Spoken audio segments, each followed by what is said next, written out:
Haiwezekani mtu mmoja amekaa nje ya Jamhuri ya Muungano wa Tanzania, dada tu, hata ukimwangalia pia rais yake anawaambia watu wakafanya hivyo na wanaenda kufanya kweli, alafu imetokea anaanza kutamba. Anasema bado nitakuja kivingine, lazima tumkamate.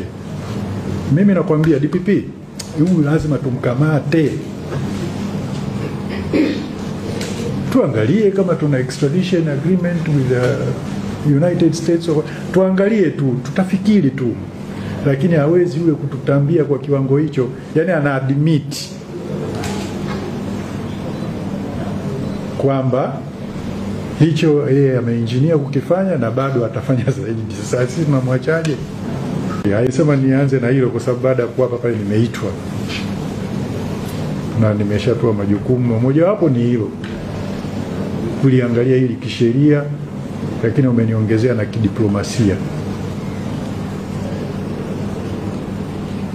Kwa hiyo basi, lakini uzuri sisi tuna watu mahiri.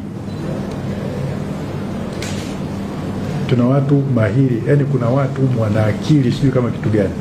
Wanachohitaji wao ni guidance, and that leadership that is required.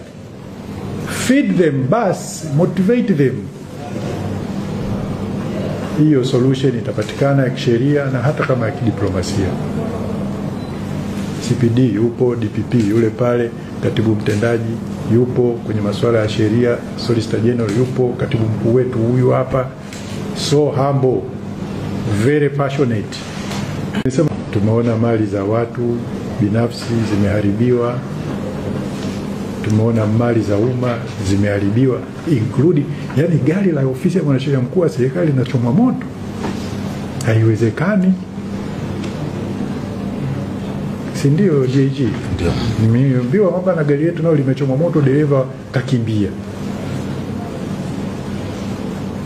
Lakini wanasheria sisi tuko mahiri na tunajua tutakuja na solution nzuri. Kule kwenye MTC kule tunataka tukafikiri namna fulani ili tuweze kuishauri serikali vizuri. Najua watu wa vyombo vya ulinzi na usalama na wao wana sehemu yao na wao watafikiri kivyao. Lakini sisi hatuwezi tukasema kwamba lile ni swala la kiusalama tu. Hapana, lile ni swala la kisheria. Yaani sheria zimepuuzwa, zimevunjwa.